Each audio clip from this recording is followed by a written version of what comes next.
മറിയം കാനായിൽ കല്യാണത്തിൽ വെച്ച് ആവശ്യപ്പെട്ടത് എന്താണ്? പിതാവേ, അങ്ങയുടെ പുത്രനെ മഹത്വപ്പെടുത്തണമേ. ഇത് തന്നെയാണ് ഈശോ പ്രാർത്ഥിച്ചത്. 12 ഈശോനെ പ്രാർത്ഥിച്ച പിതാവേ, അങ്ങേ നാമത്തെ മഹത്വപ്പെടുത്തണമേ. അപ്പോൾ പിതാവിൻ്റെ നാമത്തെ മഹത്വപ്പെടുത്തുക വഴി ഏകജാതൻ്റെ നാമം മഹത്വപ്പെടണം. ഇത് എപ്പോഴും നമ്മൾ ചിന്തിക്കേണ്ട ഒരു കാര്യം. ഇപ്പോഴേ ഈ ലാസർ മരിച്ചപ്പോഴും ഈശോ പറഞ്ഞത് എന്താണ്? ഈ രോഗം മരണകാരണമല്ല, ദൈവത്തിൻ്റെ മഹത്വം വെളിപ്പെടാനുള്ളതാണ്. അപ്പോൾ മഹത്വം വന്നില്ലേ? ഇല്ലേ? മോശം കാര്യത്തിനും മഹത്വം എന്നാണ് ഈശോനെ അഡ്രസ്സ് ചെയ്യണത്. ഇനി ഇപ്പോഴും മാതാവ് എന്താ ചോദിച്ചിരിക്കുന്നത്? അവർക്ക് വീഞ്ഞില്ല എന്ന് പറയുമ്പോൾ എന്താണ്? ഇപ്പം നിങ്ങളുടെ വസ്തു വിൽക്കണില്ല, നിങ്ങൾ കല്യാണം ഒക്കണില്ല, നിങ്ങൾക്ക് മക്കളില്ല എന്ന് പറയുമ്പോൾ നമ്മൾക്ക് നല്ല ബോധമില്ല എന്നുണ്ടെങ്കിൽ നമ്മൾ ആ സബ്ജക്റ്റ് വൈസായിട്ടായിരിക്കും അതിനൊക്കെ സമീപിക്കണത്. പക്ഷേ റീഡ് ചെയ്യണത് സ്വർഗമെന്ന് റീഡ് ചെയ്യണത് അങ്ങനെയല്ല. എന്താ ചെയ്യണത്? അമ്മ പ്രാർത്ഥിച്ചത് എന്താണ്? പിതാവേ, ഈ ഒരു അടയാളം വഴി അങ്ങയുടെ മകൻ്റെ നാമത്തെ അങ്ങ് മഹത്വപ്പെടുത്തണമേ എന്നതാണ്. അപ്പം അങ്ങനെ മഹത്വപ്പെടുത്തണം ചോദിച്ചു കഴിഞ്ഞാൽ പിന്നെ ടൈം ഷോർട്ടൺ ചെയ്യും. എന്താ കാര്യം? ഈശോയ്ക്ക് 12:28 ടൈം ഷോർട്ടൺ ചെയ്തില്ലേ? ഇതാ ഞാൻ മഹത്വപ്പെടുത്തുന്നു, ഇനിയും മഹത്വപ്പെടുത്തുന്ന പറഞ്ഞത് എന്താണ്? ആ മഹത്വപ്പെടുത്തുന്നത് ചോദിച്ചതുകൊണ്ടാണ്.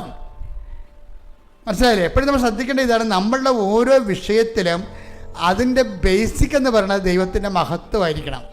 പറഞ്ഞാൽ മനസ്സിലായില്ലേ? അല്ല നിങ്ങളുടെ ഇപ്പോൾ ആ ജോലി നിങ്ങൾ വിചാരിച്ച ജോലി കിട്ടിയില്ല, അപ്പോൾ നിങ്ങൾ ഇതിനോട് അളിഞ്ഞ മോന്ത്യമായിട്ട് പോയി ഇട്ട പാമ്പ് കിടക്കണ പോലെ കടല ചുരുണ്ടി കൂടി ഭക്ഷണം കഴിക്കത്തില്ല, ഇങ്ങനെയുള്ള അലപരാധികൾ വന്നിട്ട് ഉടമ്പടി എടുക്കേണ്ട ഒരു കാര്യമില്ല. ഉടമ്പടി ഇത്തിരി സബ്ലിമേറ്റ് ആയിട്ടുള്ള ആധ്യാത്മിക നിലവാരമുള്ള ആൾക്കാർക്കുള്ളതാണ്. കാര്യം അത് മഹത്വത്തിൻ്റെ പ്രാർത്ഥനയാണ്. അല്ലാതെ ഒരു ദിവസം നോക്കിയപ്പോൾ അന്ന് നമ്മൾ കുറേ പ്രാർത്ഥിച്ചതല്ലേ, നിലത്തിരി മാറി പച്ചത്തിരിയും കഴിഞ്ഞപ്പോൾ ആൾക്കാർ ഈ മരുന്ന് കൊടുക്കണ പോലെയാണേ. ഈ പണ്ട് ഔൺസ് കുപ്പി ഒന്നും സാധനം ഉണ്ടായിരുന്നില്ല. ഇപ്പോൾ ഔൺസ് കുപ്പി ഈ സർക്കാർ ആശുപത്രി, ഞാനും പണ്ട് പോയിട്ടുള്ള കുഞ്ഞുനാളിൽ സർക്കാർ ആശുപത്രി പോകുമ്പോൾ എല്ലാത്തിനും കൂടി അവർ ഒറ്റ കുപ്പി ഉണ്ടാക്കത്തുള്ളൂ അവിടെ. അത് കമ്പൗണ്ടറാണ് കൊടുക്കണേ, കോമ്പൗണ്ട് ചെയ്ത് തന്നെ അയാൾ അവിടെ നിന്ന് ഇവിടുന്ന് പൊടിക്കിട്ട് കുരുക്കിയിട്ട് നമ്മുടെ ഔൺസ് കുപ്പിയെ തരും. വീട്ടിൽ വന്ന് വെച്ചിട്ട് അവിടുത്തെ കുപ്പിയിൽ ഇങ്ങനെ കണക്കുണ്ടാകും, 1, 2, 3 ഔൺസ്, 2 ഔൺസ്, 3 ഔൺസ്. ഇപ്പോൾ കുപ്പി അങ്ങനെ ഉണ്ടാകുന്ന അറിയത്തില്ല. അപ്പോൾ എന്നിട്ടിത് കുടിച്ചിട്ട് ഞാൻ തന്നെ ഓർക്കും, ഇത് പകുതി ആകുമ്പോൾ 2 ഔൺസ് കുടിച്ചിട്ടുണ്ട്, എന്നിട്ട് വയറ്റ് ക്ഷീണം മാറില്ല, മാറിയില്ല. അപ്പം നമ്മളിതുപോലെ നീലത്തിരി ഒരെണ്ണം തീർന്ന്, പച്ചത്തിരി ഒരെണ്ണം തീർന്ന്, ഇത് മനസ്സിലായില്ലേ? ആൾക്കാർ കണക്കാക്കുന്ന രീതികൾ വരുന്ന അപകടകരമായൊരു ഉടമ്പടി സമീപനമുണ്ട് നിങ്ങളുടെ കയ്യിൽ. നിങ്ങൾ ദൈവത്തെ പച്ചത്തിരി നീലത്തിരി വെച്ച് അളത്ത് നോക്കുന്നു, അതിൻ്റെ ഒരു അപകടകരമായൊരു അവസ്ഥയാണ്. ഈ വെള്ളിയാഴ്ച ഒരു സാക്ഷി ഇവിടെ പറഞ്ഞ് അവരുടെ സാക്ഷ്യം കേട്ടാൽ നമുക്കുണ്ടല്ലോ ഞെട്ടിപ്പോവും. അവർ പറഞ്ഞത് എൻ്റെ 15ാമത്തെ ഉടമ്പടി പുതുക്കലാണിത്. 15ാമത്തെ ഉടമ്പടി പുതുക്കേ. ഇപ്പം ഞാൻ ആ കണക്കൂട്ടി നോക്കിയപ്പോഴേ ഒരു 90 ദിവസം വേണമല്ലോ ഒരു ഉടമ്പടി പുതുക്കണമെങ്കിൽ. അത് 15 എന്ന് പറയുമ്പോൾ ഒരു 1500 ദിവസം ഇവർ സംഭവം പുതുക്കിയിരിക്കുകയാണ്. അവർ പറഞ്ഞു ഞാൻ എന്തുമാത്രം ആയിരക്കണക്കിന് പത്രമാണ് മേടിച്ച് കൊടുത്തിരിക്കണത്. ഇപ്പോഴും കൊടുക്കുമ്പോൾ ആവേശമാണ് അവർക്ക്. എന്നിട്ട് അവർ കുറേ സാക്ഷ്യം പറഞ്ഞിട്ടുണ്ട്. ഇപ്പോഴെന്ന് വെച്ച് കഴിഞ്ഞാൽ ഈ 15ാമത്തെ ഉടമ്പടി പുതുക്കി നിൽക്കുമ്പോഴും 15 പറയുമ്പോൾ 4 കൊല്ലം 3.25 കൊല്ലമായി. 3.25 കൊല്ലം തുടർച്ചയായിട്ടൊരു ഉടമ്പടിയിലാണ്. എന്നിട്ട് ആ സാക്ഷ്യം പറയുമ്പോൾ അവർ പറയണത് അത്രയും കാര്യം അവർ പറയണത് ഞാൻ തന്നെ പറഞ്ഞു വിട്ട 1500 പേര് ഉടമ്പടി എടുത്തിട്ടുണ്ട് ഇവിടെ. ഞാൻ തന്നെ പറഞ്ഞു വിട്ട 1500 പേര് ഇവിടെ ഉടമ്പടി എടുത്തിട്ടുണ്ട്. നിങ്ങൾ കോമ്പറ്റ് ചെയ്യണത് നിങ്ങൾ ഈ ഔൺസ് കുപ്പി പോലെ നിലത്തിരുന്ന് തീർന്നല്ല, എന്നിട്ട് വിസ വന്നില്ല എന്നൊക്കെ നോക്കി ദൈവത്തിന് തിരികൊണ്ട് അളക്കണില്ലേ? ഈ പെരിച്ചാളികളെല്ലാം മനസ്സിലാക്കണം. നിങ്ങളുടെ കയ്യിലുള്ള നിങ്ങൾ കോമ്പറ്റ് ചെയ്യണത് ഭയങ്കര സിംഹങ്ങളുമായിട്ടാണ്. അതായത് 1500 പേരെ ഉടമ്പടി എടുപ്പിക്കുകയും അവിടെ ജീവിതത്തിലേക്ക് വിശ്വാസത്തെ വെളിച്ചം കടത്തിവിടുകയും ഇനിയും കർത്താവിന് വേണ്ടി ഒരംഗത്തിനൊരു ബാല്യമുണ്ടെന്നും പറഞ്ഞുകൊണ്ട് വീണ്ടും വന്ന് കർത്താവിൻ്റെ വേല ചെയ്യാൻ വേണ്ടി ആവശ്യത്തോടെ നിൽക്കുന്ന ആൾക്കാരുമായിട്ടാണ് നിങ്ങൾ ഈ തിരിവെച്ച് കർത്താവിനെ അളക്കുന്ന ആൾക്കാർ കോമ്പറ്റ് ചെയ്യണമെന്ന് ഓർത്തേക്കണം. ആദ്യം നിങ്ങൾ തീരുമാനിക്കുക, യേശുക്രിസ്തു 1ാം സ്ഥാനം കൊടുക്കുക, ബാക്കി ദൈവത്തിന് ഏൽപ്പിച്ച് കൊടുക്കുക. ബാക്കി എന്താണ്? അപ്പം നിങ്ങളെന്ത് പറ്റുമെന്ന് വെച്ചാൽ നിങ്ങൾ പറയുന്ന വിഷയത്തിന് ആണ് 1ാം സ്ഥാനം എപ്പോഴും നിങ്ങൾ കൊടുക്കണത്. അതുകൊണ്ടാണ് ഈ അബദ്ധം പറ്റുന്നത്. ദൈവത്തിന് അറിയാമത്. കാര്യം അത് നടന്നു കഴിഞ്ഞാൽ പിന്നെ ഇവരെ പൊടി മഷിയിട്ട് നോക്കിയാൽ കാണത്തില്ല. നിങ്ങൾ ആ ഉടമ്പടി വെച്ചിരിക്കുന്ന കാര്യം നടന്നാൽ പിന്നെ മഷിയിട്ട് നോക്കിയാൽ കാണത്തില്ല. അതുകൊണ്ട് അത് ദൈവത്തിന് അറിയാം. ഈ അഭ്യാസമുള്ള ആൾക്കാരുമായിട്ട് ഉടമ്പടി ആ ഫയൽ പോലെ ദൈവം നോക്കത്തില്ല. എന്താ കാര്യം? ദൈവത്തിനറിയാം ഇത് വണ്ടി വിടാൻ വേണ്ടി വേണമെന്ന് നിൽക്കുകയെന്നറിയാം. സംഭവം നടന്നിട്ട് ഉടനെ അടുത്ത വണ്ടിക്ക് പോയി കഴിഞ്ഞപ്പോൾ ദൈവത്തിന് പോലും ഇവരെ കിട്ടത്തില്ല. പിന്നെ കാര്യം അവിടെ കഴിഞ്ഞകാല ഫയലെല്ലാം കർത്താവിൻ്റെ കയ്യിലുണ്ട്. നിങ്ങൾ എപ്പോഴും നിങ്ങളുടെ അപകടം പറഞ്ഞിരിക്കണം നിങ്ങളുടെ പഴയ ഫയലാണ് കുഴപ്പമുണ്ടാക്കിയിരിക്കുന്നത്. ഞാനിപ്പോൾ ഇപ്പോൾ ലക്ഷക്കണക്കിന് ആൾക്കാരുടെ ഉടമ്പടി കേട്ടിട്ട് ആൾക്കാരുടെ ഗ്രോത്ത് പരിശോധിച്ചുകൊണ്ട് നിങ്ങൾക്കെല്ലാം പറ്റിയിരിക്കണത്. അപ്പം നിങ്ങൾക്ക് രക്ഷപ്പെടാനുള്ള മാർഗ്ഗം വെച്ചാൽ ഈ പഴയ ഫയൽ കീറിയാൽ നല്ലത്, അത് കത്തിച്ച് കളഞ്ഞാൽ നല്ലതായിരിക്കും. പഴയ ഫയലില്ലേ അവനാണ് ആദ്യം കത്തിക്കേണ്ടത്. എന്ന് വെച്ച് കഴിഞ്ഞാൽ നിങ്ങൾ ദൈവത്തിന് ഇതുപോലെ ഇപ്പോൾ ആൾക്കാരുടെ സാക്ഷ്യം എന്താ പറയണത്, ഞാനൊരു നല്ല കത്തോലിക്ക കുടുംബത്തിലുണ്ടായിരുന്ന ആളാണ്, ഞാൻ നല്ല ക്രിസ്തീയ കുടുംബത്തിലുണ്ടായ ആളാണ്, പക്ഷേ ഉടമ്പടി എടുത്തപ്പോഴാണ് ഞാനിപ്പോൾ യഥാർത്ഥ ദൈവത്തെ കണ്ടതൊക്കെ. അപ്പോൾ നല്ല കത്തോലിക്ക കുടുംബത്തിലും നല്ല ക്രിസ്തീയ കുടുംബത്തിലും ജീവിക്കുന്ന ആൾക്കാർ ഉടമ്പടി എടുത്ത് ജീവിക്കാൻ തുടങ്ങി 90 ദിവസം ആയപ്പോഴാണ് അവർ ദൈവത്തെ കണ്ടെത്തി എന്ന് പറയുമ്പോൾ ഉടമ്പടി എന്ത് പവർഫുള്ളായിരിക്കും. അപ്പോൾ അത് എപ്പോഴും നമ്മൾ ശ്രദ്ധിക്കേണ്ട കാര്യം, ഉടമ്പടി എടുക്കുന്നവരെ നിങ്ങളുടെ പഴയ വിഷയങ്ങൾ നിങ്ങൾക്ക് പറയാം. പക്ഷേ ഉടമ്പടി എടുത്തു കഴിഞ്ഞാൽ അത് നിങ്ങളുടെ വിഷയമല്ല. നിങ്ങളിവിടെ എഴുതിയിട്ടിരിക്കുന്ന വിഷയം നിങ്ങളുടേതല്ല. ആരാണത്? അത് ഓൾറെഡി ദൈവത്തിൻ്റെ അടുത്ത് നമ്മൾ ഏൽപ്പിച്ച് കഴിഞ്ഞു. ഇനി നിങ്ങളുടെ മുമ്പിലുള്ള ഓപ്ഷൻ എന്താ? 2 ഓപ്ഷൻ നിങ്ങളുടെ കയ്യിലുണ്ട്. ഒന്ന്, പഴയ ഫയൽ കത്തിക്കണം. എന്തിനാ പഴയ ഫയൽ കുറേ ഉണ്ടാവുകയെ? അത് നിങ്ങളിപ്പോൾ പറഞ്ഞൊരു കഴിഞ്ഞ ദിവസം ഒരു ചേട്ടൻ സാക്ഷ്യം പറഞ്ഞാണ്. ഞാൻ ബൈജൂസ് എന്ന് പറഞ്ഞ സാക്ഷ്യം കേട്ടില്ലേ, കഴിഞ്ഞ ആഴ്ച ഞാൻ പറഞ്ഞാണ്. അയാൾ പറഞ്ഞത് എന്താ വെച്ചാൽ, ഇത് എന്തൊക്കെ പറഞ്ഞാലും 90 ദിവസത്തെ പരിപാടിയല്ലേ ഉള്ളൂ, എന്ത് പറഞ്ഞാലും എത്ര കഷ്ടപ്പെട്ടാലും 90 ദിവസത്തെ പരിപാടിയല്ലേ ഉള്ളതെന്ന്. എന്താണ് കഷ്ടപ്പെടാന്ന് തീർന്നറിയാം. ഉടമ്പടി കഷ്ടപ്പാടൊന്നുമില്ല. അതായത് ഇവിടെ വൃത്തിമനുടെ ഉടമ്പടി എടുത്തിരിക്കുന്ന ആൾക്കാർ പറഞ്ഞിരിക്കുന്നത് ഒരു ക്രിസ്ത്യാനി സ്വാഭാവികമായിട്ട് ചെയ്യേണ്ട കാര്യങ്ങൾ മാത്രമേ ഉടമ്പടിയിലുള്ളൂ. ഇല്ലാത്ത എന്താ ഒരെണ്ണം പറഞ്ഞ നിങ്ങൾ ലോകം മുഴുവനും പോയി എല്ലാ സൃഷ്ടികളോടും സുവിശേഷം പ്രസംഗിക്കാൻ പറഞ്ഞിരിക്കണം. നിങ്ങൾക്ക് പ്രസംഗിക്കാൻ പ്രയാസമുള്ളത് കൊണ്ടല്ലേ പത്രം എടുത്ത് കഴിച്ച് തന്നിരിക്കണം, സാക്ഷ്യത്തിൻ്റെ പത്രം.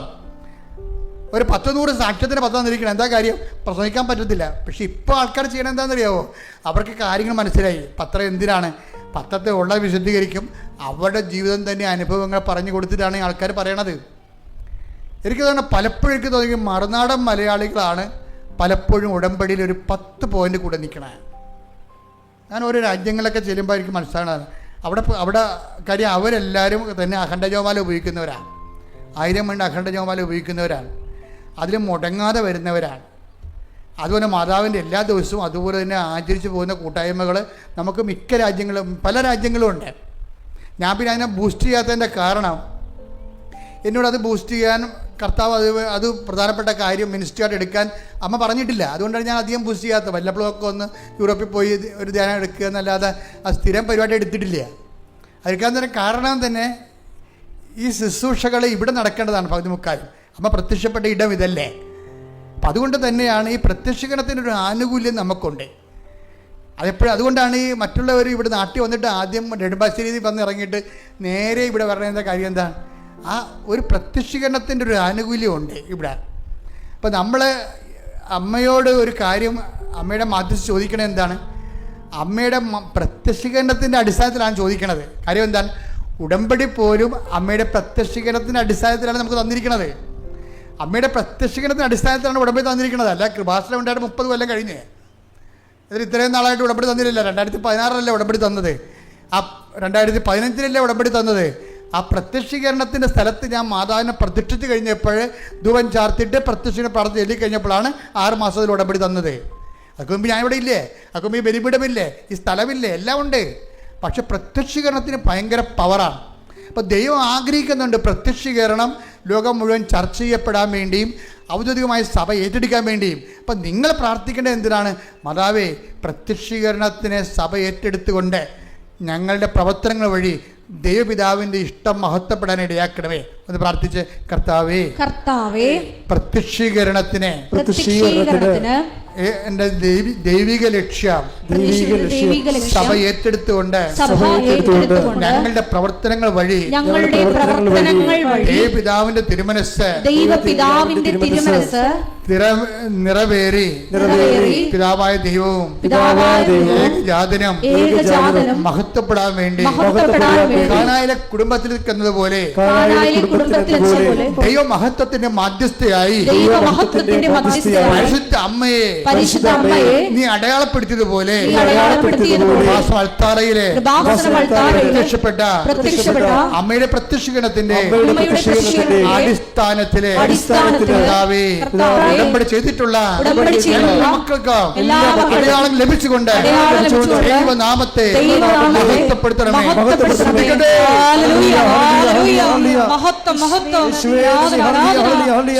എൻ്റെ പേര് അശ്വതി. ഞാൻ ചാലക്കുടിയിൽ നിന്ന് വരുന്നു. ഞാനൊരു അക്രൈസ്തവയാണ്. 2022 ഒക്ടോബറിലാണ് ഞാൻ ആദ്യമായിട്ട് ഉടമ്പടി എടുക്കണേ. ഉടമ്പടി 2-3 തവണ പുതുക്കി ഞാനൊരു തവണ സാക്ഷ്യം പറഞ്ഞിട്ടുണ്ട്. ഈ തവണ സാക്ഷ്യം പറയാൻ നിൽക്കുന്നത് എൻ്റെ മോന് കിട്ടിയ ഒരു രോഗസൗഖ്യത്തെക്കുറിച്ച് പറയാൻ വേണ്ടിയിട്ടാണ്. ഈ കഴിഞ്ഞ 2024 ഓഗസ്റ്റ് മാസം 1-ാം തീയതി എൻ്റെ മോന് പെട്ടെന്നൊരു വൊമിറ്റിങ് വരികയും ശക്തമായിട്ടൊരു വയറുവേദന വരികയും ചെയ്തു. ആ സമയത്ത് ആ കോയിൻസിഡൻ്റായിട്ട് എൻ്റെ ഹസ്ബൻഡ് ആ സമയത്ത് തന്നെ മോനെ വീഡിയോ കോളിൽ വിളിക്കുകയും ഈ വൊമിറ്റ് ചെയ്തത് കാണുകയും ചെയ്തപ്പോൾ പെട്ടെന്ന് ജോലിക്ക് പോയിരുന്ന എന്നെ പെട്ടെന്ന് എമർജൻസി ആയിട്ട് വിളിച്ച് വരുത്തിയിട്ട് ഹോസ്പിറ്റലിൽ കൊണ്ടുപോകാൻ പറഞ്ഞു. അപ്പോൾ ഹോസ്പിറ്റലിൽ കൊണ്ടുപോയി കഴിഞ്ഞ് മോനെ സ്കാൻ ചെയ്ത് കഴിഞ്ഞപ്പോൾ അവന് ഇൻ്റർസെപ്ഷനാണ്, അതായത് കുടൽ ചുരുങ്ങി ഇരിക്കുകയാണ്. അപ്പോൾ അവിടുത്തെ സ്കാൻ ചെയ്ത ഡോക്ടർ പറഞ്ഞു പെട്ടെന്ന് എമർജൻസി ആയിട്ട് നിങ്ങൾ അടുത്തുള്ള വലിയൊരു ഹോസ്പിറ്റലിലേക്ക് പോയിക്കോളാൻ പറഞ്ഞു. അങ്ങനെ ഞങ്ങൾക്ക് ഏറ്റവും അടുത്തുള്ളത് രാജഗിരിയാണ്. അങ്ങോട്ടേക്ക് പോയി. അവിടെ ചെന്ന് ഇതിന് മുന്നേ 2-3 തവണ മോന് വയറുവേദന വരികയും അതുപോലെ തന്നെ കുടൽ ചുരുങ്ങി ഇരിക്കുകയും ചെയ്തിട്ടുണ്ട്. അതിൻ്റെ ഭാഗമായിട്ട് ആ കുടൽ ചുരുങ്ങി ഇരിക്കുന്നത് ഒരു 10 മിനിറ്റ് നേരത്തെ ഒരു പ്രൊസീജിയറാണ്. അതൊന്ന് വലിച്ച് നിവർത്തിയിട്ടിട്ട് നമ്മൾ സാധാരണ നോർമൽ രീതിയിലേക്ക് തിരിച്ചു വിടും. സാധാരണ 5 വയസ്സിന് താഴെയുള്ള ഒരു കുഞ്ഞിന് ഈ ഇൻ്റർസെപ്ഷൻ വരുന്നത് 1-2 തവണയാണ്. പക്ഷെ മോനെ സംബന്ധിച്ചിടത്തോളം ഈ ഓഗസ്റ്റ് 1-ാം തീയതി വന്നത് അത് 4-ാമത്തെ തവണയാണ്. അപ്പം സാധാരണ 10 മിനിറ്റ് എടുക്കുന്ന പ്രൊസീജിയർ അവിടുത്തെ സാധാരണ സർജൻ ഡോക്ടർ വന്നു. ആൾക്ക് അത് റിഡ്യൂസ് ചെയ്യാൻ വലിച്ചിടാൻ പറ്റണില്ല. അപ്പം എൻ്റെ അടുത്ത് പറഞ്ഞു നമുക്കത് വലിച്ചിടാൻ പറ്റണില്ല, നമുക്കതൊരു സർജറി ആയിട്ട് ചെയ്യേണ്ടി വരും എന്ന് പറഞ്ഞു. അപ്പം ഞാൻ മാതാവിനെ ഉടമ്പടിയിലല്ല ആ സമയത്ത്, ഉടമ്പടി പുതുക്കിയിട്ടില്ല ആ സമയത്ത്, പക്ഷെ ഞാൻ ശക്തമായിട്ട് പ്രാർത്ഥിച്ചുകൊണ്ടിരുന്നു. അപ്പം മെയിൻ ഡോക്ടർ വന്നിട്ട് മോൻ്റെ അത് വലിച്ചിടാൻ വേണ്ടി നോക്കിയപ്പം എന്ത് ചെയ്താൽ പറ്റണില്ല. അപ്പം എൻ്റെ അടുത്ത് ഡോക്ടർ പറഞ്ഞു നമുക്ക് നോക്കാം അശ്വതി, ശ്രമിച്ച് നോക്കാം എന്ന് പറഞ്ഞു. അങ്ങനെ 10 മിനിറ്റ് എടുക്കേണ്ട ആ പ്രൊസീജിയർ 1.5 മണിക്കൂർ എടുത്തിട്ടാണ് എൻ്റെ കുഞ്ഞിൻ്റെ കുടൽ നിവർത്തിയിട്ടത്. അപ്പോൾ എൻ്റെ അടുത്ത് മെയിൻ ഡോക്ടർ വന്നിട്ട് പറയാണ് അശ്വതി എനിക്ക് വലിച്ചിടുന്നതിൽ എന്തോ ഒരു തടസ്സം തോന്നുന്നുണ്ട്, അപ്പോൾ നമുക്ക് എന്തായാലും നാളെ അതൊരു എൻഡോസ്കോപ്പി ചെയ്ത് നോക്കണം. അപ്പോൾ ഞാൻ സമ്മതിച്ചു. മോനെ പെട്ടെന്ന് ICUലേക്ക് ഷിഫ്റ്റ് ചെയ്തു. പിറ്റേ ദിവസം എൻഡോസ്കോപ്പി ചെയ്യാണ്. പിറ്റേ ദിവസം എൻഡോസ്കോപ്പി ചെയ്യാൻ മോനെ കയറ്റി. എൻഡോസ്കോപ്പി ചെയ്ത് കഴിഞ്ഞപ്പോൾ ഡോക്ടറിൻ്റെ അടുത്ത് പറയാണ് മോൻ്റെ കുടലിനുള്ളിൽ 5 സെൻറ്റിമീറ്റർ നീളമുള്ള ഒരു മുഴയുണ്ട്. ആ മുഴ കാരണം കൊണ്ട് അവന് ഭക്ഷണം കഴിക്കാനോ ഒന്നും പറ്റാതെ നമുക്ക് എത്രയും എമർജൻസി ആയിട്ട് അത് സർജറി ചെയ്യണം. അപ്പോൾ പെട്ടെന്ന് തന്നെ ഡോക്ടർ, ഹസ്ബൻഡ് പുറത്താണ്, യൂറോപ്പിലാണ്, ആളെ വിളിച്ച് കൺസേൺ മേടിക്കുകയാണ്. മോനെ അതേ സ്ട്രെച്ചറിൽ കിടത്തിയണോ അതേ സ്ട്രെച്ചറിൽ തന്നെ തിയേറ്ററിലേക്ക് കയറ്റാൻ വേണ്ടി പോകുമ്പോൾ എൻഡോസ്കോപ്പി എടുത്താൽ നമുക്കറിയാം എൻഡോസ്കോപ്പി എടുക്കുമ്പോൾ ഒരു ലീഷൻ നമ്മൾ ബയോപ്സിക്ക് അയക്കും. അപ്പോൾ പെട്ടെന്ന് അതിൽ ഓങ്കോളജിയിലൊരു ഡോക്ടർ ആ ലീഷൻ കാണാൻ ഇടയാവുകയും ആ ലീഷൻ കണ്ടപ്പോൾ എന്തോ ഒരു അപാകത തോന്നിയിട്ട് ഡോക്ടർ ഈ സർജൻ ഡോക്ടറെ അടുത്തേക്ക് പറയുകയാണ് നമുക്കൊന്ന് ഹോൾഡ് ചെയ്യാം, ഇത് ആ ലീഷൻ കണ്ടിട്ട് സാധാരണ നോർമൽ ലീഷൻ പോലെ തോന്നുന്നില്ല, നമുക്കൊന്ന് ഹോൾഡ് ചെയ്യാമെന്ന് പറഞ്ഞു. അപ്പോൾ ഞങ്ങളും അതിനെ സമ്മതിച്ചു. മോൻ ICUലേക്ക് ഷിഫ്റ്റ് ചെയ്തു. അപ്പോൾ എനിക്ക് എന്ത് ചെയ്യണമെന്ന് അറിയാൻ പാടില്ല. ഈ ബയോപ്സിയിലൊരു വ്യത്യാസം വന്നെന്ന് പറയുമ്പോൾ തന്നെ നമുക്ക് ചിന്തിക്കാം. അപ്പം ഞാൻ ആ സമയത്ത് എനിക്ക് ഏറ്റവും ആദ്യം ഓർമ്മ വന്ന മാതാവിനെ. ഞാൻ പെട്ടെന്ന് കൃപാസനത്തിലെ നമ്പർ എടുത്ത് ഇങ്ങോട്ടേക്ക് വിളിച്ചു. ഞാൻ 2022 ഉടമ്പടി എടുത്തിട്ട് ഒരുപാട് തവണ കൃപാസനത്തിലേക്ക് വിളിച്ചിട്ടുണ്ട്, പക്ഷേ എൻ്റെ കോൾ അന്നൊന്നും എടുത്തിട്ടില്ല. പക്ഷെ അന്ന് എൻ്റെ കോൾ എടുത്തു. ഇവിടെ ആ കോൾ എടുത്തിട്ട് ആരാന്ന് എനിക്കറിയില്ല, പക്ഷെ എൻ്റെ അടുത്ത് പറഞ്ഞു മോള് വിഷമിക്കണ്ട, മോള് നാളെ വരുമ്പോൾ മോൻ്റെ ഒരു ഫോട്ടോയായിട്ട് വരിക, അച്ഛനെ കാണുക എന്ന് പറഞ്ഞ് സമാധാനിപ്പിച്ച. പിറ്റേ ദിവസം ഒന്നും നോക്കിയില്ല, മോൻ ICUലാണ്. അവിടെ നിന്ന് തന്നെ ഞാൻ ഇങ്ങോട്ടേക്ക് വന്നു. ഇവിടെ വന്ന് നിന്ന് ഞാൻ ഈ പഠിക്കാൻ നിന്ന് പൊട്ടിക്കരഞ്ഞു. എനിക്ക് എന്ത് ചെയ്യണമെന്ന് അറിയാൻ പാടില്ല. എൻ്റെ കരച്ചിൽ കണ്ടിട്ടാണ് ഇവിടുത്തെ ഒരു ചേച്ചി എൻ്റെ അടുത്തേക്ക് വന്നിട്ട് എന്നെ കൊണ്ടുപോയി ഉടമ്പടി പുതുക്കി. ക്യാൻസർ പേഷ്യൻസിന് മുൻഗണന ഉള്ളതുകൊണ്ട് ഞാൻ അച്ഛനെ കണ്ടു. അച്ഛനെ മോൻ്റെ ഫോട്ടോ എടുത്ത് മാതാവിൻ്റെ അടുത്തും ഈശോയുടെ അടുത്തും വെച്ച് പ്രാർത്ഥിച്ചു. ഒരു കാശുരൂപം തന്നെ എന്നെ പറഞ്ഞു വിട്ടു. അത് കഴിഞ്ഞ് ഞാൻ തിരിച്ച് ഹോസ്പിറ്റലിലേക്ക് എത്തി. മോൻ്റെ കഴുത്തിലേക്ക് ആ കാശുരൂപം ഇട്ട് കൊടുത്തു. ഞാൻ ഇവിടെ നിന്ന് ഇറങ്ങിയപ്പോൾ തന്നെ, അതായത് ഉടമ്പടി പുതുക്കി ഞാൻ അച്ഛനെ കണ്ട് ഇവിടെ നിന്ന് ഇറങ്ങിയപ്പോൾ തന്നെ ഹസ്ബൻഡ് എന്നെ വിളിച്ച് പറഞ്ഞു ബയോപ്സിയുടെ റിസൾട്ട് വന്നു, മോന് ക്യാൻസറാണ്, ലിംഫോമ സ്റ്റേജ് 2 ആണ്. ഞാൻ ആ നിമിഷം മാതാവിനൊന്ന് തിരിഞ്ഞു നോക്കി അതേ കാറിൽ തന്നെ കയറി അങ്ങോട്ടേക്ക് പോയി. അന്ന് രാത്രി ഞാൻ ഞങ്ങൾക്ക് ഭക്ഷണം കഴിക്കാനില്ല, വെള്ളം ഇറക്കാതെ പോലും ജീവിക്കാൻ പറ്റുമെന്ന് അറിഞ്ഞ ദിവസങ്ങൾ. അന്ന് ഹസ്ബൻഡും കരച്ചിൽ, ഞാനും കരച്ചിൽ, മോനെ നോക്കി ഈ കരച്ചിലും ബഹളവും ഇത് തന്നെ പ്രാർത്ഥന തന്നെ. അന്ന് രാത്രി ഞാൻ കിടന്നുറങ്ങിയപ്പോൾ ഏകദേശം കിടന്നുറങ്ങിയിട്ടില്ല, പ്രാർത്ഥന തന്നെയാണ്, ജപമാല ചൊല്ലിക്കൊണ്ടിരിക്കുകയാണ്. ഒരു 2:45-3 മണിയായി കഴിഞ്ഞപ്പം എനിക്ക് അന്നന്നില്ലാത്തൊരു ഈശ്വര സാമീപ്യം തോന്നണം. എൻ്റെ മേത്തേക്ക് ഒരു കുളിര് കയറുന്ന പോലെ ഞാൻ മാതാവ് എൻ്റെ അടുത്ത് നിന്ന് വന്നിട്ട് പറയാണ്, മോള് വിഷമിക്കണ്ട. ആ സമയത്ത് 2:45 മണി സമയത്ത് എൻ്റെ മോൻ നന്നായിട്ട് കിടന്നുറങ്ങുകയാണ്. ആ സമയത്ത് എൻ്റെ മോൻ ചാടി എഴുന്നേറ്റിട്ട് അവൻ കണ്ട കാര്യം അവൻ പറയും. ഞാൻ ആ സമയത്ത് അതിന് മുമ്പ് അമ്മ എണീക്കുന്നതിന് മുമ്പ് ഞാൻ ഒരു നിഴൽ എൻ്റെ എനിക്ക് തോന്നുന്നുണ്ടായിരുന്നു. മേത്തേക്ക് ഒരു തണുപ്പ്, എൻ്റെ മേത്തേക്ക് ഒരു ഫീലായിരുന്നു. അപ്പോൾ ഞാൻ കണ്ടത് ഒരു നിഴലായിരുന്നു, ഒരു നിഴൽ. വേറെ ഒന്നും ഞാൻ കണ്ടില്ല. അമ്മ വന്നു, നിൻ്റെ സാധനം ഞാൻ വയറ്റിലുള്ള ഇതെടുത്തുകൊണ്ട് പോയിന്ന് പറഞ്ഞു. ഞാൻ കണ്ടത് മാത്രമായിരുന്നെങ്കിൽ അതൊരു ഇലൂഷനാന്ന് പറയായിരുന്നു. പക്ഷെ മോനും കണ്ട് അവൻ പെട്ടെന്ന് അത്രയും ഗാഠനിദ്രയിൽ കിടന്ന് കുഞ്ഞ് എഴുന്നേറ്റിരുന്ന് പ്രാർത്ഥിച്ചിട്ട് എന്നോട് പറയാണ്, അമ്മയെ വിഷമിക്കേണ്ട, മാതാവ് എൻ്റെ അസുഖം കൊണ്ടുപോയിന്ന്. അപ്പം തന്നെ ഞാൻ ഹസ്ബൻഡിനെ വിളിച്ച് പറഞ്ഞു, ഇങ്ങനെ എനിക്കൊരു ഇതുണ്ടായി, ഞാൻ മാതാവിനെ കണ്ടു, മാതാവ് എന്നോട് ഇതുപോലെ പറഞ്ഞു എന്ന്. അപ്പം അതേസമയം ഹസ്ബൻഡ് പുറത്താണ്, യൂറോപ്പിലാണ്. അപ്പോൾ ആ സമയത്ത് ആൾക്കുണ്ടായ കാര്യം ആൾ പറയും. എൻ്റെ പേര് നന്ദു എന്നാണ്.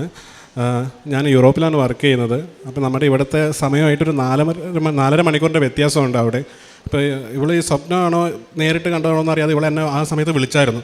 വിളിച്ചിരിക്കുന്ന സമയത്ത് ഞങ്ങൾക്ക് ആർക്കും ഉറക്കമില്ലാതിരിക്കുന്ന സമയത്ത് ഇവള് വിളിച്ചിട്ട് പറഞ്ഞു, ചേട്ടാ ഞാൻ മാതാവിനെ കണ്ടു, മാതാവ് എൻ്റെ അടുത്ത് വന്നു എന്ന് പറഞ്ഞു. അപ്പോൾ ഞാൻ പറഞ്ഞു, മോളെ നല്ല കാര്യം, എന്തായാലും കുഞ്ഞിന് ഇതാവട്ടെ, അവൻ്റെ അസുഖം മാറിയെന്ന് പ്രാർത്ഥിക്കാമെന്ന് പറയുകയല്ല. ഇവൾ എന്നോട് സംസാരിച്ചുകൊണ്ടിരിക്കുമ്പോഴാണ് കുഞ്ഞ് ചാടി എണീക്കുന്ന ശബ്ദം ഞാൻ കേൾക്കുന്നതും അവൻ പറയുന്നത് കേൾക്കുന്നത്. എൻ്റെ അമ്മയെ എന്നെ രക്ഷിക്കണേ, എൻ്റെ മാതാവേ, അമ്മ മാതാവേ എന്നെ രക്ഷിക്കണേ, എൻ്റെ അസുഖം മാറ്റണേ എന്നെല്ലാം പ്രാർത്ഥിക്കുന്നത് ഞാൻ കേട്ടു. അത് കഴിഞ്ഞപ്പോൾ എനിക്കും ഒരു എന്താ പറയുക, ഒരു വിശ്വാസമാണോ വിശ്വാസമില്ലായ്മയാണോ എന്നറിയാം, രണ്ടുപേർക്കും ഒരുപോലെ തോന്നിയെങ്കിൽ അപ്പോൾ ഞാൻ കൂടുതലായിട്ട് പ്രാർത്ഥിച്ചാൽ എന്താ മാതാവ് ഇങ്ങനെയൊക്കെ തോന്നൽ വരുന്നത്, എൻ്റെ കുഞ്ഞിന് ഒട്ടും വയ്യാത്ത ആക്കിയത് എന്തുകൊണ്ടാണെന്നൊക്കെ പറഞ്ഞ് ഞാനിങ്ങനെ ഓരോന്ന് പറഞ്ഞ് പ്രാർത്ഥിക്കാൻ തുടങ്ങി. സമാധാനം ഇല്ലാതെ വന്നപ്പോൾ ഞാൻ പുറത്തേക്ക് ഇറങ്ങിയിരുന്ന് പ്രാർത്ഥിക്കുകയാണ്. ഞാൻ നോക്കുമ്പോൾ ഞാൻ താമസിക്കുന്ന വില്ലയിൽ ഒരു ബാൽക്കണിയുണ്ട്. ആ ബാൽക്കണിയിലിരുന്ന് ഞാൻ പ്രാർത്ഥിക്കുമ്പോൾ തെളിഞ്ഞ ആകാശമായിരുന്നു. ആകാശത്തേക്ക് നോക്കിയാണ് പ്രാർത്ഥിക്കുന്നത്. ആകാശത്തേക്ക് നോക്കി പ്രാർത്ഥിക്കുമ്പോൾ ഒരു കൂട്ടം മേഘശകലങ്ങൾ പതുക്കെ അടുത്തോട്ട് വരുന്ന പോലെ തോന്നി. അരികിലെത്തിയപ്പോൾ അതിൻ്റെ രൂപം മാറി. അതിൻ്റെ രൂപം മാതാവിൻ്റെ ഒരു രൂപം കൈകൊണ്ട് വന്നു. മാതാവിൻ്റെ രൂപത്തിൽ നിന്നപ്പോൾ തന്നെ എനിക്ക് ആകെ, എൻ്റെ ഭാര്യയ്ക്കുണ്ടായ അതേ അനുഭവം തന്നെ, മേലാകെ ഒരു കുളിര് കയറുന്ന പോലെ.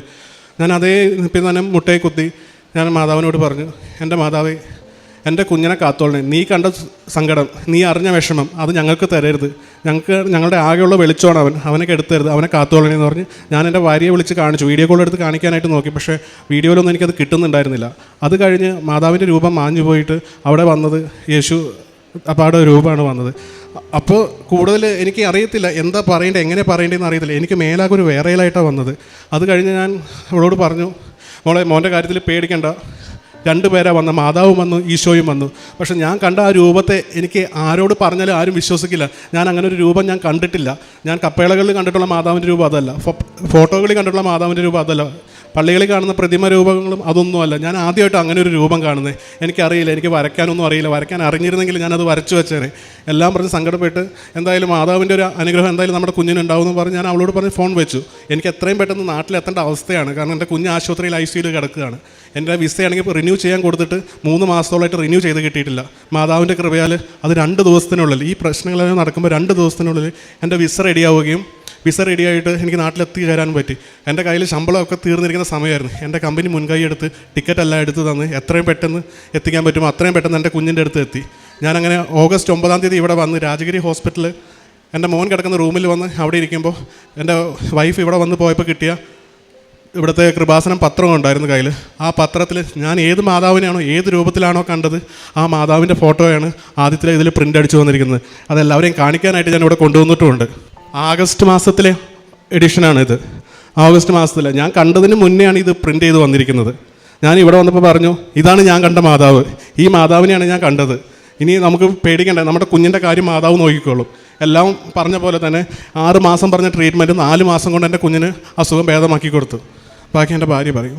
അതിനുശേഷം ഹസ്ബൻഡ് വന്നതിന് ശേഷം വന്നിട്ടുള്ള ആദ്യത്തെ ഉടമ്പടി ധ്യാനം 13-ാം ഓഗസ്റ്റ് 13-ാം തീയതി ചൊവ്വാഴ്ച നടന്ന ഉടമ്പടി ധ്യാനത്തിൽ രോഗസൗഖ്യ പ്രാർത്ഥനയിൽ അച്ഛൻ പറയുന്നുണ്ട്. ആദ്യത്തെ കാര്യം പറയണത്, കാലിൽ വ്രണമായിട്ട് ഷൂ ഇടാൻ പറ്റാത്തൊരു വ്യക്തിയെ, അതികഠിനമായിട്ട് വേദന അനുഭവിക്കുന്ന ഒരു വ്യക്തിയെ ഈശോ സുഖപ്പെടുത്തിക്കൊണ്ടിരിക്കുകയാണ്. ആ ആദ്യത്തെ കാര്യം പറഞ്ഞത് എൻ്റെ ഹസ്ബൻഡാണ്. എൻ്റെ ഹസ്ബൻഡിൻ്റെ കാലിൻ്റെ 2 സൈഡിലും വ്രണം വന്ന് വീർത്തിട്ട് ഷൂ പോലും ഇടാൻ പറ്റാത്ത അവസ്ഥയിൽ കാല് അത്രത്തോളം വീർത്ത് കെട്ടിയിരിക്കുകയായിരുന്നു. പക്ഷേ ആ ഒരു ഇത് പറഞ്ഞതിന് ശേഷം എൻ്റെ ഹസ്ബൻഡിൻ്റെ കാലിന് യാതൊരു പ്രശ്നങ്ങളും ഉണ്ടായിട്ടില്ല. അതിൻ്റെ തൊട്ട് പിന്നാലെ തന്നെ അച്ഛൻ പറഞ്ഞു, എൻ്റെ കുടലിൻ്റെ ഉള്ളിൽ ഒരു ജംഗ്ഷൻ പോലുള്ള സ്ഥലത്ത് നിങ്ങൾക്ക് അതിനെ ക്യാൻസർ എന്നോ എന്ത് വേണമെങ്കിലും വിളിക്കാം, അതിനെയും ഈശോ സുഖപ്പെടുത്തിക്കൊണ്ടിരിക്കുകയാണ്. ആ പറഞ്ഞ വ്യക്തി എൻ്റെ കുഞ്ഞ് തന്നെയാണെന്ന് ഞാൻ വിശ്വസിക്കുന്നു. അവനെയും ഈശോ സുഖപ്പെടുത്തി. അതിനുശേഷം അവന് 6 സൈക്കിൾ കീമോ പറഞ്ഞു. 6 സൈക്കിൾ കീമോ പറഞ്ഞപ്പോഴും ഞാൻ ഇവിടെ നിന്ന് വന്നു പോയതിന് ശേഷം എല്ലാ ദിവസവും രാത്രി ഒറ്റ ദിവസം പോലും വിശ്വാസ പ്രമാണം ചൊല്ലി ഉടമ്പടി തൈലം പറ്റാതെ എൻ്റെ കുഞ്ഞിനെ ഞാൻ ഉറക്കിയിട്ടില്ല. എപ്പോഴും ഉടമ്പടി തൈലം തൊട്ട് വരട്ടി ഞാൻ വിശ്വാസ പ്രമാണം ചൊല്ലി മാതാവിനോട് ഈശോയോട് ശക്തമായിട്ട് പ്രാർത്ഥിച്ചുകൊണ്ടിരുന്നു. അത് കഴിഞ്ഞ് 6 സൈക്കിൾ കീമോ വേണമെന്ന് പറഞ്ഞു. പ്രീ മെഡിസിൻ പോലെ ഒരു ടെസ്റ്റ് ഡോസ് നമുക്ക് കൊടുക്കും ഈ കീമോ തുടങ്ങുന്നതിന് മുന്നേ. ആ ടെസ്റ്റ് ഡോസ് കൊടുത്തതിന് ശേഷം അവൻ്റെ ഫസ്റ്റ് സ്കാൻ ചെയ്ത് കഴിഞ്ഞപ്പോൾ മറ്റേത് ഇവൻ്റെ തുടക്കത്തിൽ അവന് ഭക്ഷണം കഴിക്കാൻ പറ്റില്ല, മുഴ ഇങ്ങനെ വീർത്ത് കെട്ടി നിൽക്കുക, എല്ലായിടത്തും കുടലുകൾ ഇങ്ങനെ ചുരുങ്ങി പിണഞ്ഞ് കിടക്കുകയാണ്. പക്ഷേ ഈ ഒരു പ്രീ മെഡിസിൻ പോലും കൊടുത്തിട്ട് അവൻ ആദ്യത്തെ സ്കാൻ ചെയ്ത് കഴിഞ്ഞപ്പോൾ അതിലൊരൊറ്റ ഇൻ്റർസെപ്ഷൻ പോലും ഇല്ല. ഒരു കുടലുകൾ പോലും ചുരുങ്ങിയിരിക്കണില്ല, എല്ലാം നിവർന്ന് അതിൻ്റെ പൂർവ്വസ്ഥിതിയിൽ നിൽക്കണം. അതുകൂടി കണ്ടപ്പോൾ അവിടുത്തെ എല്ലാ ഡോക്ടേഴ്സിനും അതൊരു അത്ഭുതമായിരുന്നു. അവനൊരു മിറാക്കിൾ ബേബിയാണെന്നാണ് പറയുന്നത്. കാരണം നഴ്സുമാർക്കും ഡോക്ടേഴ്സിനൊക്കെ ഭയങ്കര അത്ഭുതം. കാരണം കൃത്യമായിട്ട് മെഡിസിൻ പോലും ചെയ്തിട്ടില്ല. അതിന് മുന്നേ എൻ്റെ കുഞ്ഞിൻ്റെ കുടലുകളെല്ലാം നിവർന്നിരുന്നു, അവന് ഭക്ഷണം. അപ്പോൾ ഡോക്ടർ പറഞ്ഞു ഇതിന് മുന്നേ അവന് ഫ്ലൂയിഡ് മാത്രമാണ് കഴിക്കാൻ പറ്റിയിരുന്നത്, വെള്ളം മാത്രമേ ഇറക്കാൻ പറ്റുള്ളൂ, കുടൽ ചുരുങ്ങിയിരിക്കുന്നത് കൊണ്ട് ഭക്ഷണം കഴിക്കാൻ പറ്റില്ല. അപ്പം അവനെപ്പോഴും എൻ്റെ അടുത്ത് ചോദിക്കും, അമ്മ എനിക്ക് ഇത്തിരി കഞ്ഞിയെങ്കിലും തരുമോ, എനിക്ക് വെള്ളം വേണ്ട, ഇച്ചിരി കഞ്ഞി, ഒരു സ്പൂൺ കഞ്ഞിയെങ്കിലും തന്നാൽ മതി എന്ന് പറഞ്ഞ് ചോദിക്കുമായിരുന്നു അവൻ. പക്ഷേ അവൻ്റെ കുടൽ നിവർന്നോട് ഡോക്ടേഴ്സ് അവനോട് പറഞ്ഞു നിനക്കിനി സുഖമായിട്ട് ഭക്ഷണം കഴിക്കാം. അങ്ങനെ ഏറ്റവും ആദ്യത്തെ അനുഗ്രഹം കിട്ടിയത് എൻ്റെ കുഞ്ഞിന് ഭക്ഷണം കഴിക്കാനുള്ള അനുഗ്രഹമാണ്. അതിനുശേഷം 6 സൈക്കിൾ കീമോ തുടങ്ങാമെന്ന് പറഞ്ഞു. ആദ്യത്തെ കീമോ സൈക്കിൾ കഴിഞ്ഞപ്പോൾ മോന് സൈഡ് എഫക്ട്സ് ഉണ്ടായി. അപ്പോഴും ഞങ്ങൾ ശക്തമായിട്ട് പ്രാർത്ഥിച്ചുകൊണ്ടിരുന്നു. അവന് വായുടെ ഉള്ളിൽ തൊലി പോവുകയൊക്കെ ചെയ്തിരുന്നു. അപ്പോൾ ഞാൻ ഇവിടുത്തെ ഉടമ്പടി ഉപ്പ് വെള്ളത്തിൽ കലക്കിയിട്ട് ഞാൻ തൊട്ട് പുരട്ടി കൊടുക്കും, അതുപോലെ തൈലം പുരട്ടി കൊടുക്കും. അത് അവനോട് ശക്തമായിട്ട് ഇനി ഒരു സൈഡ് എഫക്റ്റ് എൻ്റെ കുഞ്ഞിനെ കൊണ്ട് താങ്ങാൻ പറ്റില്ല, അവൻ നീ കാക്കണേ എന്ന് പറഞ്ഞ് പ്രാർത്ഥിച്ചു.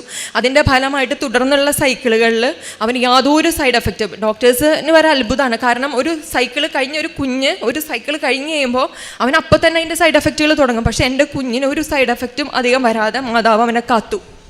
അതുപോലെ 6 സൈക്കിൾ വേണമെന്ന് പറഞ്ഞത് അവന് 4 സൈക്കിൾ, 6 മാസം കംപ്ലീറ്റ് ട്രീറ്റ്മെൻറ്റ് പറഞ്ഞത് 4 സൈക്കിളും കൊണ്ട് അവർ സൈക്കിൾ നിർത്തി. ഈ 4 സൈക്കിൾ കഴിഞ്ഞപ്പോൾ ഡോക്ടേഴ്സ് ലാസ്റ്റ് പെറ്റ് സ്കാൻ വെച്ചേക്കാണ്, ഇനി സൈക്കിൾ കണ്ടിന്യൂ ചെയ്യണോ അതോ ട്രീറ്റ്മെൻറ്റ് നിർത്തണോ എന്നറിയാൻ. അഥവാ ഇനി ആ മുഴ പൂർണ്ണമായിട്ട് അവിടെ നിന്ന് പോയിട്ടില്ല എങ്കിൽ സൈക്കിൾ റീകണ്ടിന്യൂ ചെയ്യേണ്ടി വരുമെന്ന് പറഞ്ഞു. അങ്ങനെ അതിനു മുമ്പ് ഒക്ടോബർ 29 ഉടമ്പടി ധ്യാനത്തിൽ അച്ഛനെ പറയുന്നുണ്ട് 6 എന്ന് പറയുന്ന ഒരു ഡേറ്റ് കാണിക്കുന്നുണ്ട് എന്ന്. അപ്പം ഞാൻ ആ സമയത്ത് പ്രാർത്ഥിച്ചു, എൻ്റെ മോൻ്റെ കാര്യം പറഞ്ഞില്ലല്ലോ, എന്തുകൊണ്ട് നവംബർ 4 അവന് പെറ്റ് സ്കാൻ പറഞ്ഞേക്കണേ, ആ സമയത്ത് ആ ഒരു ഡേറ്റ് അച്ഛൻ പറഞ്ഞിരുന്നെങ്കിൽ എന്ന് ഞാൻ ആഗ്രഹിച്ചു. ശക്തമായിട്ട് പ്രാർത്ഥിച്ചു, എല്ലാവരും പ്രാർത്ഥിച്ചു അവന് വേണ്ടിയിട്ട്. നവംബർ 4 ഞങ്ങൾ പെറ്റ് സ്കാൻ എടുത്തപ്പോൾ ഡോക്ടേഴ്സ് പറഞ്ഞു അവൻ്റെ മേത്ത് ക്യാൻസറസ് ആയിട്ടുള്ള ഒരു സെല്ലുകളും ഇല്ല. പക്ഷേ അവൻ്റെ ആ ക്യാൻസർ ഉണ്ടായിരുന്ന ആ മുഴയുടെ സ്ഥാനത്ത് ഡെഡ് സെല്ലുകൾ കൂടിയിട്ട് അവിടെ അതൊരു ഇതായിട്ട് കുമിഞ്ഞു കൂടി കിടക്കുകയാണ്. അതിന് നമുക്ക് സർജറി ചെയ്ത് റിമൂവ് ചെയ്യേണ്ടി വരും, അല്ലാതെ യാതൊരു നിവർത്തിയില്ല എന്ന്. അപ്പം അവിടുത്തെ റേഡിയോളജിസ്റ്റുകളുമായിട്ട് ഡിസ്കസ് ചെയ്തിട്ട് നമുക്ക് നവംബർ 6 ഇതിൻ്റെ റിസൾട്ട് പറയാമെന്ന് പറഞ്ഞു.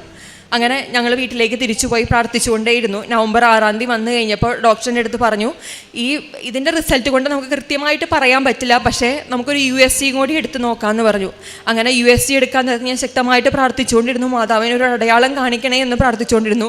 അപ്പം ഇവൻ്റെ ഡോക്ടർ വന്നിട്ട് അവന് സ്കാൻ ചെയ്യാനുള്ള റെഫർ ചെയ്യാനുള്ള ഡോക്ടറുടെ പേര് എഴുതി തന്നത് മരിയ ജോസഫ് എന്നാണ്. അതാണ് എനിക്ക് മാതാവ് തന്ന ആദ്യത്തെ അടയാളം. അതിനുശേഷം ഇവനെ സ്കാൻ ചെയ്ത് കഴിഞ്ഞിട്ട് ഡോക്ടറിൻ്റെ അടുത്ത് വന്നിട്ട് പറയാണ്, അശ്വതി തിങ്കളാഴ്ച കണ്ട യാതൊരു ഡെഡ് സെല്ലുകളോ അങ്ങനെ ഒന്നും അവൻ്റെ ശരീരത്തിൽ കാണാനില്ല, അവിടെ അത്രയും ക്ലിയറായിട്ട് കിടക്കണു എന്ന് പറഞ്ഞു. അതിന് ഇനി നിങ്ങളൊന്നും ചെയ്യേണ്ട കാര്യമില്ല, അവൻ്റെ ട്രീറ്റ്മെൻറ്റ് സ്റ്റോപ്പ് ചെയ്യാണ്, അവൻ്റെ മെഡിസിനുകൾ സ്റ്റോപ്പ് ചെയ്യാണ്, അവൻ പൂർണ്ണ ആരോഗ്യത്തോടെ ഇരിക്കണം. അങ്ങനെ 6 മാസം ട്രീറ്റ്മെൻറ്റ് വേണം എന്ന് പറഞ്ഞ സ്ഥാനത്ത് വെറും 3.5 മാസം കൊണ്ട് ട്രീറ്റ്മെൻറ്റ് തീർത്ത് ഒരു കുഴപ്പമില്ലാതെ സർജറി എല്ലാം ഒഴിവാക്കി പൂർണ്ണ ആരോഗ്യത്തോടെ മാതാവ് ഈശോ എൻ്റെ കുഞ്ഞിനെ ഞങ്ങൾക്ക് തിരിച്ചു തന്നു. മോൻ്റെ അസുഖം ഇതാണെന്ന് കൺഫേം ആയ സമയത്ത് ഞങ്ങൾക്ക് എന്ത് ചെയ്യണമെന്ന് അറിയത്തില്ല. പക്ഷേ ഞങ്ങൾ ഒരു കാര്യം തീരുമാനിച്ചിരുന്നു, ഇവൻ ഈ ഭൂമിയിലുണ്ടെങ്കിൽ മാത്രമേ ഞങ്ങൾ ഈ ഭൂമിയിലുണ്ടാവുള്ളൂ. പക്ഷേ അമ്മ മാതാവിൻ്റെ തീരുമാനം വേറെയായിരുന്നു. ഞങ്ങൾക്ക് 3 പേർക്കും കൂടി പുനർജന്മം തന്നതാണ് അമ്മ മാതാവ്. കൃപാസനം എന്നൊരു നാമം നമ്മുടെ മനസ്സിൽ വന്നിട്ടുണ്ടെങ്കിൽ അതിൻ്റെ അർത്ഥം മാതാവ് നമ്മുടെ ഉള്ളിൽ പ്രവർത്തിച്ചു തുടങ്ങിയെന്നാണ്. ഒരിക്കലും അമ്മ മാതാവിന് ഒരിക്കലും തൻ്റെ മക്കളുടെ സങ്കടം കാണാതിരിക്കാൻ പറ്റില്ല. അതിന് ഏറ്റവും വലിയ സാക്ഷിയാണ് ഞാനിപ്പോൾ പറഞ്ഞത്. അതാണ് ഇവിടെ നിൽക്കുന്നത്, എൻ്റെ കുഞ്ഞിങ്ങനെ നിൽക്കുന്നത്. ഇങ്ങനെ ആയിരുന്നില്ല ഞങ്ങളൊരു കഴിഞ്ഞൊരു 3 മാസം. എൻ്റെ കുഞ്ഞിന് മര്യാദയ്ക്ക് ഭക്ഷണം ഇറക്കാനൊക്കെ ബുദ്ധിമുട്ടായിരുന്നു. ഇവൻ എന്നെ വീഡിയോ കോളിൽ വിളിച്ചിട്ട് പറയും, അച്ചാച്ചാ എനിക്ക് ഒരു തുള്ളി വെള്ളം പോലും മര്യാദയ്ക്ക് കഴിക്കാൻ പറ്റുന്നില്ല എന്ന് പറയുമ്പോൾ ചങ്ക് പൊട്ടിക്കൊണ്ട് അവിടെ ഇരുന്നു വരുന്നത്. അപ്പോഴും ഞങ്ങൾ മാതാവിനോട് പ്രാർത്ഥിക്കുള്ളൂ, മാതാവേ തരികയാണെങ്കിൽ നല്ല ആരോഗ്യത്തോടെ എൻ്റെ കുഞ്ഞിനെ വേദനിപ്പിക്കാതെ തരണം, അല്ലെങ്കിൽ ഞങ്ങൾ 3 പേരെയും മാതാവിൻ്റെ അടുത്തേക്ക് കൊണ്ടുപോയി. ഞങ്ങൾക്ക് ഒരു സങ്കടവുമില്ല, ഒരു പരാതിയില്ല, ഒരു പരിഭവമില്ല. പക്ഷേ ഇത്രയും ഞങ്ങളുടെ ജീവിതത്തിൽ ഇത്രയും ബുദ്ധിമുട്ടുകൾ ഉണ്ടായപ്പോൾ പോലും അതെല്ലാം മാറ്റാനായിട്ട് മാതാവ് കൈവച്ച പോലെ ഒരു കാര്യത്തിലും വേറെ ആരും ഞങ്ങളെ സഹായിച്ചിട്ടില്ല. എല്ലാ കാര്യങ്ങളും അവൻ്റെ ചികിത്സയുടെ ചിലവിനാണെങ്കിലും അവൻ്റെ ചികിത്സയ്ക്ക് വന്ന ഡോക്ടർമാരുടെ സപ്പോർട്ടാണെങ്കിലും നേഴ്സുമാരുടെ സപ്പോർട്ടാണെങ്കിലും എല്ലാം സമയബന്ധിതമായിട്ട് എല്ലാം കറക്റ്റായിട്ട് വന്നു ചേർന്നു. എല്ലാം മാതാവിൻ്റെ അനുഗ്രഹമാണ്. കൂടെ എൻ്റെ മാതാവിൻ്റെ ഈശോയുടെ അനുഗ്രഹം കൂടി ചേർന്നിട്ടാണ്. കൂടുതൽ വാക്കുകൾ കിട്ടുന്നില്ല പറയാനായിട്ട്, ഞാൻ വൈഫിൻ്റെ കൊടുക്കും. അങ്ങനെ പെട്ടെന്നായിരുന്നു ഇവൻ്റെ റിക്കവറി. ഇവൻ ഈ കാണുന്ന കോലത്തിലൊന്നും ആയിരുന്നില്ല. വളരെ പെട്ടെന്ന് മുടികളൊക്കെ വന്നു, അതിലും ഉഷാറായിട്ട്, പഴയതിലും ഉഷാറായിട്ട് മോൻ പെട്ടെന്ന് തന്നെ റിക്കവറായിട്ട് കയറി വന്നു. അതാണ് എൻ്റെ ഒന്നാമത്തെ സാക്ഷ്യം. ഇവൻ്റെ ലാസ്റ്റ് കീമോൻ്റെ സൈക്കിളിൻ്റെ സമയത്തും എൻ്റെ അമ്മയ്ക്ക് ഹാർട്ട് ബീറ്റ് കുറഞ്ഞിട്ട് പെട്ടെന്ന് എമർജൻസി ആയിട്ട് ICUലായി. ആ സമയത്ത് അമ്മേനെ എക്കോ ചെയ്തപ്പം അതിൽ പറഞ്ഞു അതിൽ കംപ്ലയിൻറ്റ്സ് കാണിക്കുന്നുണ്ട്, നമുക്കത് ഡീറ്റെയിൽ ആയിട്ട് ചെക്കപ്പ് ചെയ്യണം എന്ന് പറഞ്ഞ് അപ്പം തന്നെ അമ്മേനെ ICUലേക്ക് ഷിഫ്റ്റ് ചെയ്യാണ് ചെയ്തത്. അപ്പം ഒരു വീട്ടിൽ തന്നെ 2 പേര് ഹോസ്പിറ്റലൈസ് ആയിട്ടുള്ള അവസ്ഥ നമുക്ക് ആലോചിച്ചു. ഒരാൾ എൻ്റെ മോൻ കീമോ സൈക്കിളിന് വേണ്ടിയിട്ട് അവിടെ കിടക്കണു, അമ്മ ICU കിടക്കുന്നു, എനിക്ക് എന്ത് ചെയ്യണം എന്നറിയില്ല, പ്രാർത്ഥന മാത്രം, മാതാവ് മാത്രമേ ഉള്ളൂ. അപ്പം നമ്മൾ ശരിക്കും പറയും നമ്മുടെ ഉടമ്പടി കാശ് രൂപം നമ്മൾ ആർക്കും കൈമാറരുതെന്ന് അച്ഛൻ എപ്പോഴും പറയും. പക്ഷേ എൻ്റെ നിവർത്തികേടും കൊണ്ട് എനിക്ക് എൻ്റെ അമ്മയ്ക്ക് കൂട്ടുകൊടുക്കാൻ പാകത്തിന് എൻ്റെ മാതാവ് മാത്രമേ ഉണ്ടായിരുന്നുള്ളൂ. എൻ്റെ മാതാവ് അടങ്ങിയ കാശ് രൂപമുള്ള ആ ജപമാല ഞാൻ അമ്മയ്ക്ക് കൊടുത്തിട്ട് അമ്മേനെ അവിടെ കിടത്തി. പക്ഷേ 2 ദിവസം കഴിഞ്ഞ് എക്കോ ചെയ്തപ്പോൾ അന്ന് ഡോക്ടർമാർക്ക് അത്ഭുതം അറിഞ്ഞെങ്കിൽ അവർക്ക് എന്തെങ്കിലും കംപ്ലയിൻറ്റ്സ് പറ്റിപ്പോയതാണോ എന്താണോ എന്ന് അറിയില്ല. അന്ന് എക്കോയിൽ കണ്ട യാതൊരു കംപ്ലയിൻറ്റ്സും എൻ്റെ അമ്മയ്ക്ക് പിന്നത്തെ എക്കോയിലില്ല. പൂർണ്ണമായിട്ടും അത് ക്ലിയറായി. എൻ്റെ അമ്മ പെട്ടെന്ന് തന്നെ ICU നിന്ന് മാറി, അമ്മയുടെ ഹാർട്ട് ബീറ്റൊക്കെ നോർമലാവുകയും ചെയ്തു. ഇത്രയും അനുഗ്രഹങ്ങൾ നേടിത്തന്ന ഈശോയ്ക്കും മാതാവിനും കോടാനുകൂടി നന്ദി പറയുന്നു. കാരുണ്യ പ്രവർത്തികളായിട്ട് ഞങ്ങൾ ചെയ്തുകൊണ്ടിരുന്നത് ആ ഒരു അവസ്ഥയിൽ പത്രം മേടിച്ച് കൊണ്ടുവരുന്നെങ്കിലും എനിക്ക് പത്രം കൊടുക്കാനുള്ള ഇതുണ്ടായില്ല. പക്ഷെ മാതാവിൻ്റെ ഒരു സാന്നിധ്യം ആ ഹോസ്പിറ്റലിൽ എല്ലാവരും അറിഞ്ഞതിന് ശേഷം, പ്രത്യേകിച്ച് മോൻ്റെ ഇത് അറിഞ്ഞപ്പോൾ പെട്ടെന്ന് ഞങ്ങളുടെ മുറിയുടെ ഫ്രണ്ടിലേക്ക് എല്ലാവരും വരികയും അവിടെ നിന്ന് പ്രാർത്ഥിക്കുകയൊക്കെ ചെയ്തു. അങ്ങനെ അവിടുത്തെ സിസ്റ്റർമാർ തന്നെ എന്നോട് പത്രം ചോദിച്ച് എന്നോട് മേടിച്ചുകൊണ്ട് പോകും. അവിടെ ഉള്ളവർക്ക് ഞാൻ പത്രം വിതരണം ചെയ്തു. പിന്നെ ഞങ്ങളുടെ വീടിൻ്റെ അടുത്തൊരു ഓൾഡ് ഏജ് ഹോം ഉണ്ട്, അമ്മമാരുള്ള സ്ഥലമുണ്ട്. അവിടെ ഞാൻ പൈസ അയച്ച് ഞങ്ങൾക്ക് പോകാൻ പറ്റില്ല, മോനെ ഇട്ടിട്ട് ഞങ്ങൾക്ക് എങ്ങോട്ടും പോകാൻ പറ്റില്ല. അപ്പം അവിടെ പൈസ അയച്ചു കൊടുത്തിട്ട് അമ്മമാർക്ക് ആവശ്യമുള്ളത് എന്താണെന്ന് ചോദിച്ചാൽ എല്ലാ പ്രാവശ്യവും മേടിച്ചു കൊടുക്കാൻ പറയാറുണ്ട്. പിന്നെ പത്രം കൊടുക്കാൻ എല്ലാവരുടെയും മുമ്പിൽ എനിക്കൊരു മടിയായിരുന്നു. എന്നെ എങ്ങനെ കാണും ആൾക്കാർ, ഞാൻ പത്രം കൊടുക്കുമ്പോൾ അവരെന്നെക്കുറിച്ച് എന്നെ വിചാരിക്കും എന്നൊരു ഇത് എനിക്കുണ്ടായിരുന്നു. പക്ഷേ ഞാൻ ബസ് സ്റ്റോപ്പുകളിലും മോൻ്റെ ഈ കീമോ കഴിഞ്ഞതിന് ശേഷം എല്ലാ ബസ് സ്റ്റാൻഡുകളിലും പോയി എൻ്റെ മോൻ ഇന്ന അസുഖമാണ്, അവന് ഇന്ന അനുഗ്രഹം കിട്ടിയെന്ന് ഓരോരുത്തരോടും പറഞ്ഞ് ഞാൻ പത്രം കൊടുത്തു എന്നുള്ളതാണ്. എല്ലാ പത്രങ്ങളും ഞാൻ കൊടുത്തു തീർത്തു. അങ്ങനെ പത്രം കൊടുക്കാനുള്ള മടി എനിക്ക് മാറിക്കിട്ടി. പിന്നെ മരുന്നിന് എന്തെങ്കിലും ആൾക്കാർ നമ്മളോട് ഒതുങ്ങുന്ന സഹായം ചോദിച്ച് ഞങ്ങൾ സഹായിക്കാറുണ്ട്. ഇത്രയും അനുഗ്രഹങ്ങൾ തന്ന ഈശോയ്ക്കും മാതാവിനും കോടാനും കൂടി നന്ദി പറഞ്ഞു. ഞങ്ങളുടെ ജീവിതം തിരിച്ചു തന്നത് മാതാവ് തന്നെയാണ്.